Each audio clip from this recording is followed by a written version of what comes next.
میرے آقا صلی اللہ علیہ وسلم کی فضیلت کے بعد ہی ہیں، وہ افضل الرسول ہے۔ جب ہم اتنی بڑی بات کرتے ہیں تو کیا وہ رسول صرف مکہ والوں کے لیے آئے تھے؟ کیا وہ رسول صرف عربی لوگوں کے لیے تھے؟ کیا وہ رسول صرف ان کے ارد گرد رہنے والوں کے لیے آئے تھے؟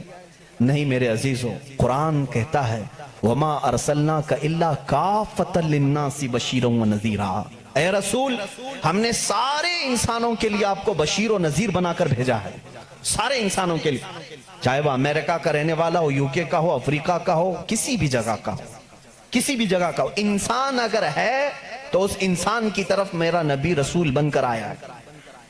اس رسول کا آنے کا مقصد صرف مکہ نہیں ہے، ایک علاقہ نہیں ہے، ایک شہر نہیں، ایک ملک نہیں، بلکہ وہ آفاقی رسول ہے۔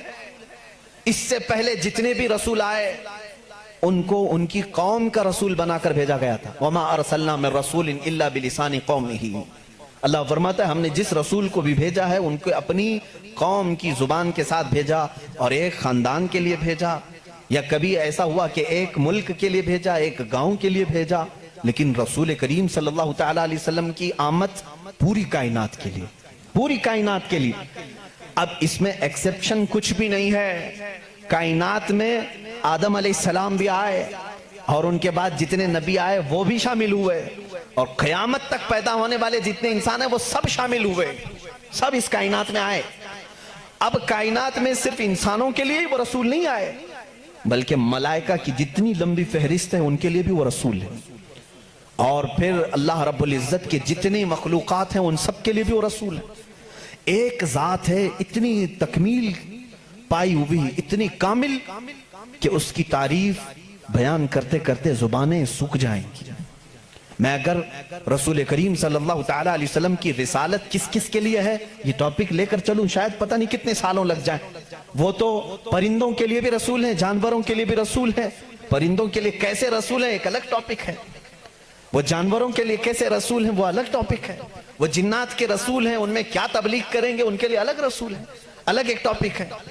میرے عزیزو اتنا ہی نہیں، وہ نبیوں کے بھی رسول ہیں، اسی لیے تو قرآن نے چوتھے پارے میں وعدہ لیا ہے نبیوں سے، وَإِذَا خَذَ اللَّهُ مِيثَاقَ النَّبِيِّينَ لَمَا آتَيْتُكُم مِّن كِتَابٍ وَحِكْمَةٍ ثُمَّ جَاءَكُمْ رَسُولٌ مُصَدِّقٌ لِّمَا مَعَكُمْ لَتُؤْمِنُنَّ بِهِ وَلَتَنصُرُنَّهُ۔ قرآن کہتا ہے یہ سورہ نساء میں، اللہ سورہ آل عمران میں اللہ تعالیٰ یوں فرماتا ہے یاد کرو اس وقت کو جب سارے نبیوں کی روحوں کو جمع کر کے اللہ نے ایک وعدہ لیا تھا، جتنے بھی نبی دنیا میں آنے والے تھے ان سب نبیوں کی روحوں سے اللہ نے وعدہ لیا تھا۔ کس بات کا وعدہ؟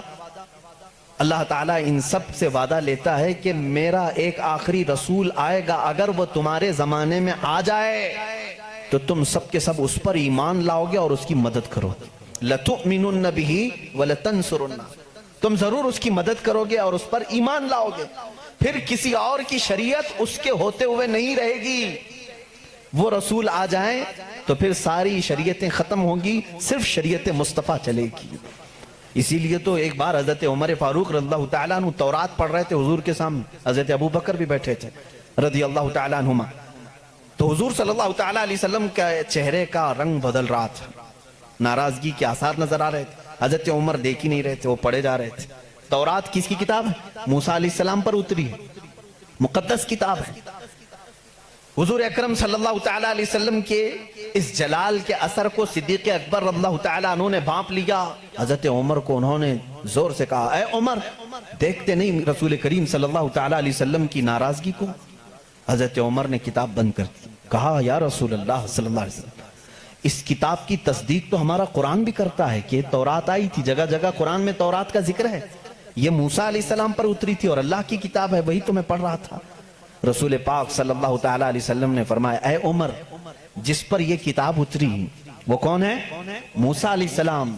اگر موسیٰ علیہ السلام بھی آج زندہ ہوتے تو وہ تورات نہیں قرآن پڑھ رہے ہوتے، ان کے پاس اس بات کے علاوہ کوئی اور دوسری گنجائش نہیں تھی کہ وہ صرف اور صرف مجھ پر ایمان لائیں اور قرآن پر عمل کریں اگر وہ زندہ ہوتے۔